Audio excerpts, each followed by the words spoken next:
Welcome to another episode of my podcast. That's fine with me. Today we're going to be talking about cautionary tales, fairy tales, Disney, princess, and many more. The roots of it all.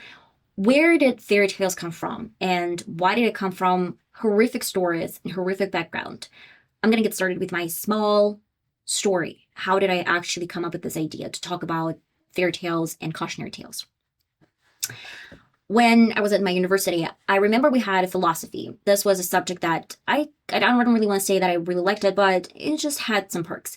And my teacher, he was talking about different tales and fairy tales. And he said, do you know the origins of fairy tales? And of course, none of us knew about that. And quite obviously, he started telling us what was the deal about fairy tales. And I was not only shocked, but this is really interesting. That is the main reason why I was doing my werewolf podcast a couple of weeks ago. And I started talking about different type of fairy tales and cautionary tales. And then I were like, let me talk about that. Let me do my small research and then talk deeper about this topic. And we're going to get started with very interesting, kind of like obvious reason is that most of the time people, they didn't know how to write and read. And we're talking about people from Middle Ages to probably like early 19th century, even late 19th century. People still, a lot of peasants, they didn't know how to write and how to read. Education was not on the map, and only monks, scientists, and of course, aristocrats, they could write and read. And sometimes, some of them, men, they did have some education, some sort of education. Women were not allowed to get any sorts of education up until the beginning of 19th century. That is the main reason why the only way to survive and to protect someone, young adults or even children, was to create and share cautionary tales. So one of those cautionary tales that I'm going to be talking about today is Snow White. There's so many more out there, but let me get started with this story. And if you're interested, we're going to talk later about some other cautionary tales. Okay, the first kind of like wave of these tales that were written, they were happening because of the Grimm brothers. They started this journey in the early 19th century, 1800s, and they were collecting all these stories around different villages. And these villages, they were kind of random, and at the same time, Germany wasn't exactly the Germany that we know right now and we know today. It was divided into different kingdoms and small villages. That was the main reason why only in 1871 they had become the German Empire. But before that, it was small kingdoms. That was the main reason why these brothers, they were collecting the stories for, I guess, not only purpose to get the justification of peasants, most of the time peasants, and people from, all these villages. So it's going to leave, and we will not forget about horrific situations that happened in the stories and these tales. But at the same time, I would say it was a smart move in the way to perfect the legislation to law system and to go through maybe some courts to make sure that it's not going to happen again, or they're going to prevent some of these horrific situations.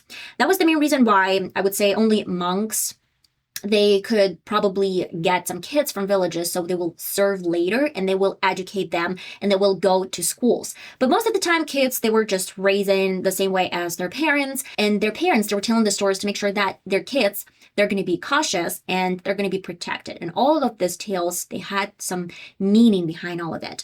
That was the main reason why I would say the Grimm brothers, they started this in early 19th century. I mentioned this earlier, collecting all the stories.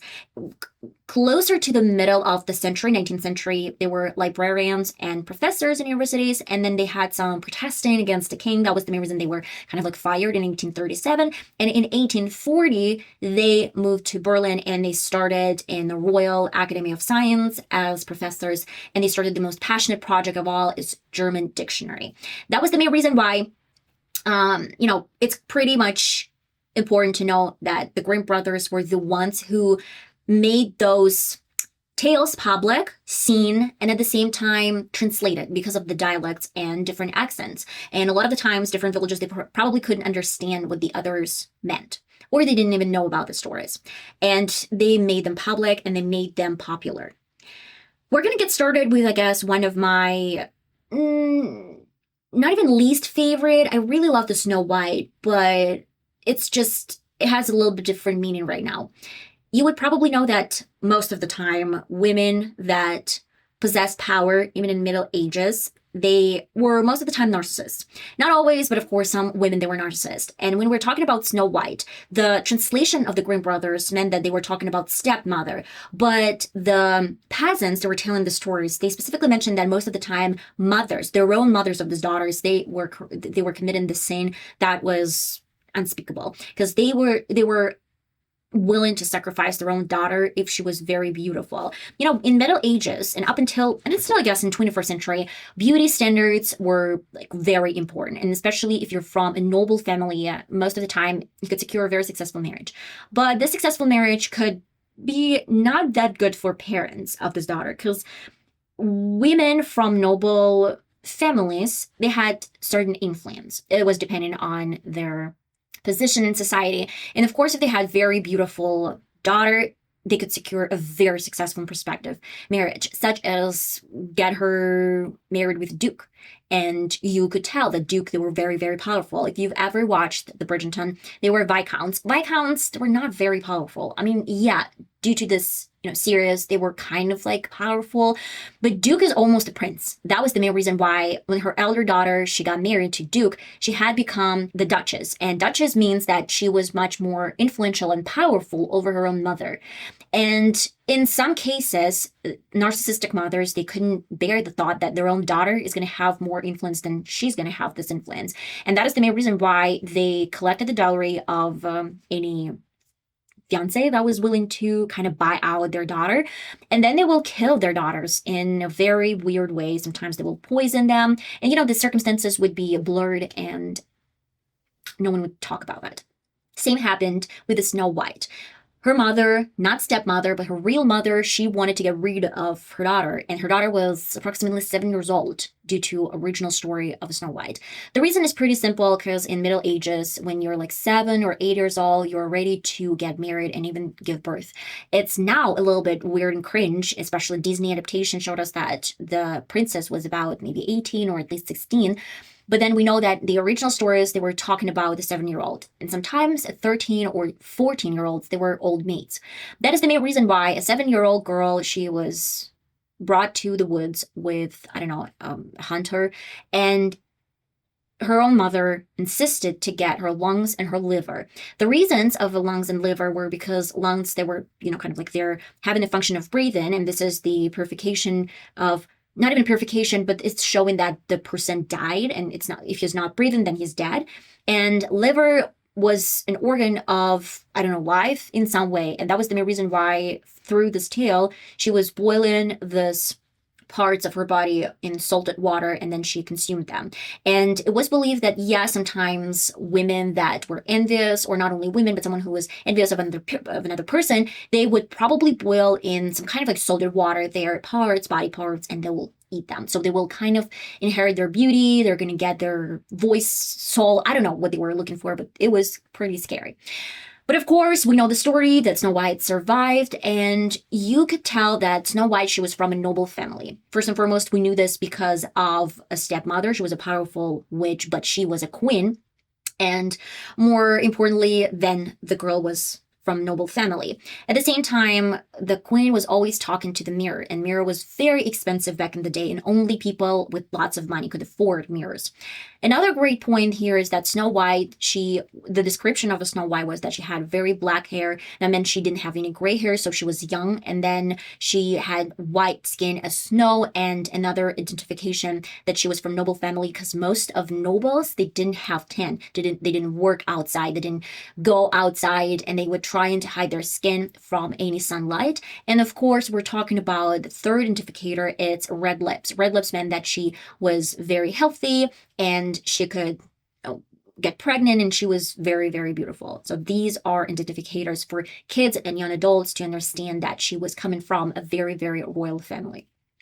So what happened next? When she tried to hide from her own mother, she found a small house, and the Grimm brothers, they translated 7 men as dwarfs. But in reality, most of scientists, they're going to the version that probably those were real kids, not dwarfs, but real kids, because nearby the area where the Snow White was born, or the story, the tale of Snow White, were mines. And a lot of these mines, they need to get like charcoal, and that was the main reason why these kids, they had to work, because they were so narrow. The path in these mines, they were so narrow that only kids could get through them, and they had to work from early ages, like 6 or 7 years old. And of course, if they started this job early on, most of the time they wouldn't grow up, or at least they're going to have some dysmorphia in their body. That was the main reason why those kids, not dwarfs but real kids, they worked in mines, and when they came home, there was Snow White, and in return, she actually cooked and cleaned for these boys. And I would specify one really important factor, guys, when we were talking about Snow White and this horrible adaptation of, I guess, Disney as well, that, a couple of years it was in cinemas, with this actress who was shitting Snow White heavily. I was, what are you talking about? She was like, we're with a feminine side. I'm not going to clean for them so they can clean for themselves. You are probably stupid, because these 7 dwarfs that worked the entire day in mines, they came home and there was a girl. So she, in return, could offer other kind of service. She would clean and she would cook. This is the way that I'm going to stay in your house. I'm going to live here. You're going to kind of protect me. And in return, I'm going to cook and clean for you. This is not about female, slavery whatsoever, feminism. It's about just giving something in return for the help they're providing these kids. So basically, all of them were kids. And you understand that, of course, Disney version and Disney fairy tales, they were not able to show us kids, because it's kind of really, really weird. And the legislation doesn't allow kids to work in mines, and especially, just walk in the woods. That is the main reason why I would say the glorification of the story is interesting, but still, it kind of they shattered all the important messages these cautionary tales were provided. When the queen was trying to kill the princess, she had 3 attempts, not 1 attempt as it was shown in the Disney version, but 3 attempts. The first one, she brought, if I'm mistaken, some corset that tried to suffocate her. The second one was a calm, and they would, most of the time in Middle Ages, mother and daughter will bond over combing their hair.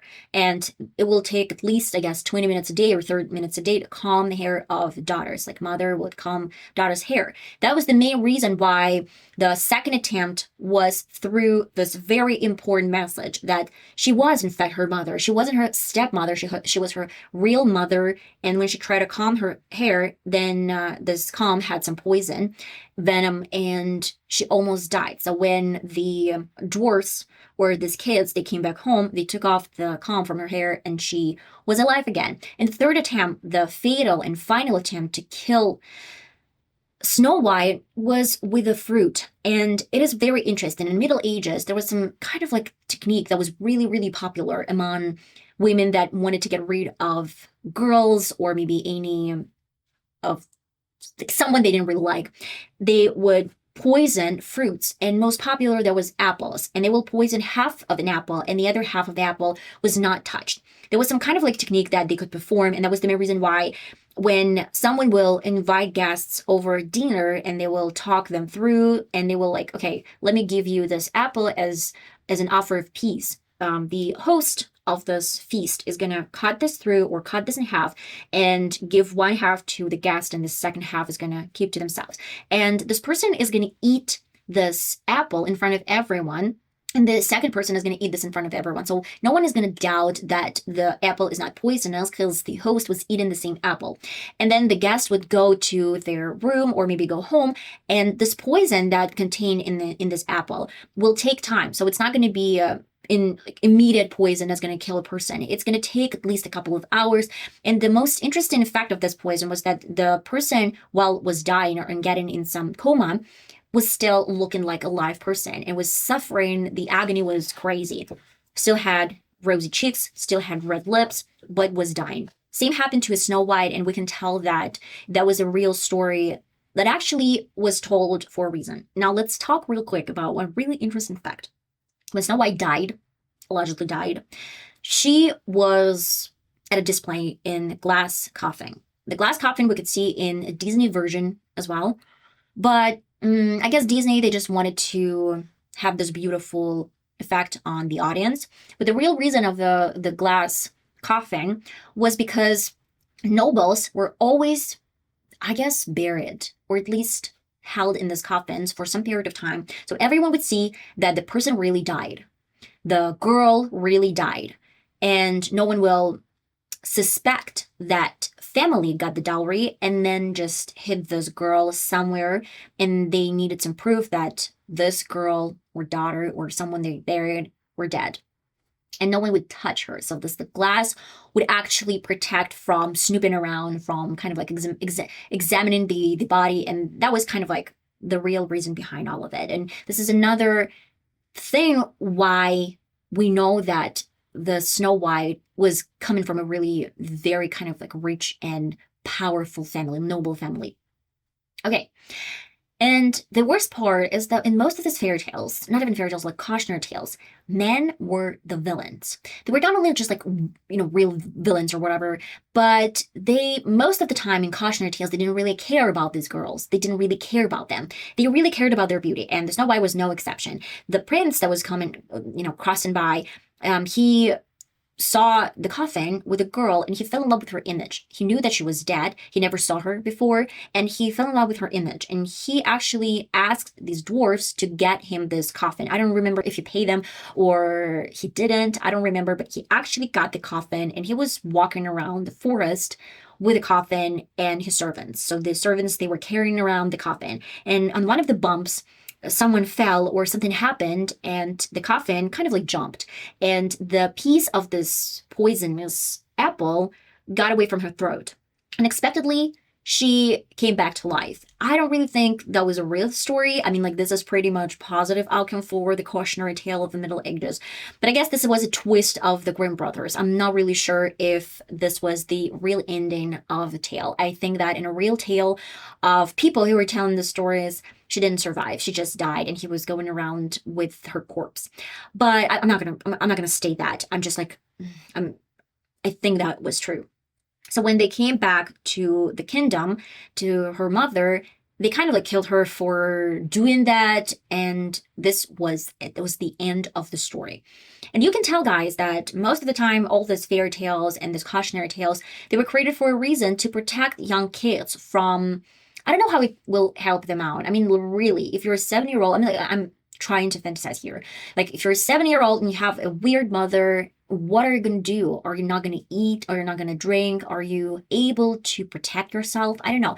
It's probably the reason why the Grimm brothers are collecting the stories, I believe. It was not only to give this cautionary tale to people, it was mostly to pay attention that there was a period in history where mothers were aiming to kill their own daughters, and they wanted to probably live this in history and make sure that everyone knew about these, again, horrific situations that were happening years prior. Because, yeah, in most cases, these tales, they came from Middle Ages, though they were published only in the 19th century.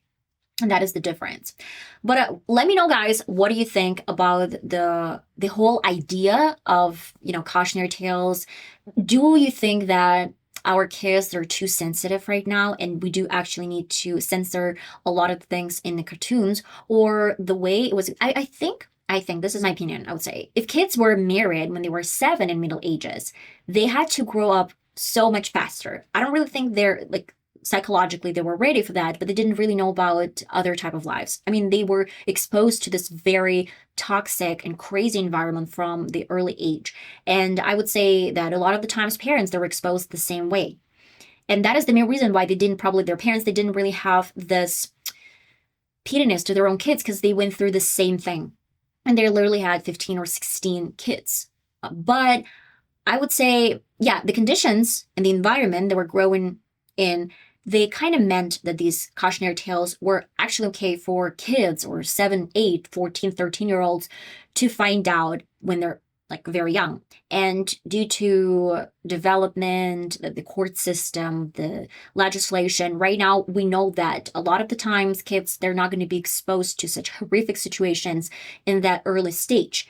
And at least in most of the cases. And that is the main reason there is no necessity to bring these cautionary tales to young kids, because when they grow up, they can learn a lot of things from different sources by themselves. They don't really need these scary things. And that is the main reason why I think it was meant to be, that was really important in, I guess, 19th century, because due to the Grimm brothers, thanks to Grimm brothers, we know that such things existed. We know about the horrific situations that were going around, for a long period of time, and it wasn't that peaceful. And if you had like 15 kids, then you most definitely loved all of those 15 kids, because no one knew about contraception, by the way. And that was probably the main reason why these kids, but at the same time, kids were important for families, because, two grown-ups, they couldn't survive and they couldn't harvest, or at least, like get all the products for winter for themselves. That was the main reason why they needed some help. And most of the time, help was coming from their families.